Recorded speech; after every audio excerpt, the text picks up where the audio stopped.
निर्मलभाषितशोभितलिङ्गम्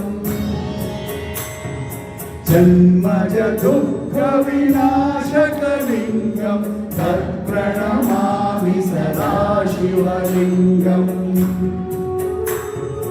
देवमुनिप्रवराजितलिङ्गं कामदहनकरुणाकरलिङ्गम् रावणदर्पविनाशकलिङ्गं तत्प्रणमामि सदा शिवलिङ्गम्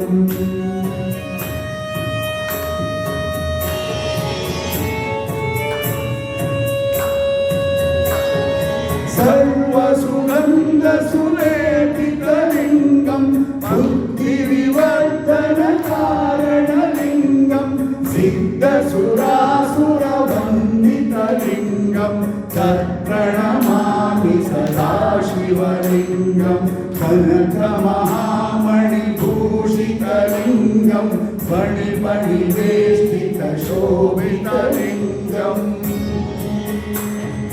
दक्षसुयज्ञविनाशनलिङ्गं तत्प्रणमामि सदा शिवलिङ्गम्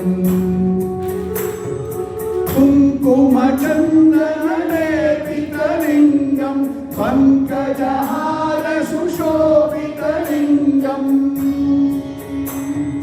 सञ्चितपापविनाशनलिङ्गं तत्प्रणमामि सदा शिवलिङ्गम्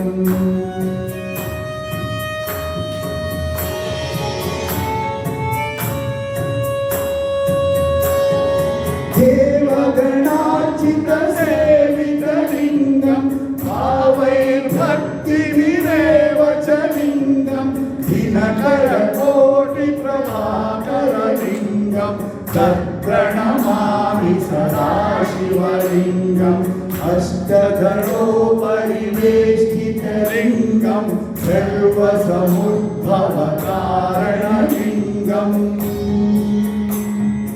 अष्टदरिद्रविनाशनलिङ्गं तत्प्रणमामि सदा शिवलिङ्गम् सुरगुरुसुरवरपूजितलिङ्गं सुरवरपुष्पसदार्चितलिङ्गं परमपरं परमात्मकलिङ्गं तत्प्रणमामि सदा शिवलिङ्गम् लिङ्गाष्टकमिदं पुण्यं यं पठेत् शिवसन्निधौ शिवलोकमवाप्नोति शिवेन सह मोक्षम्।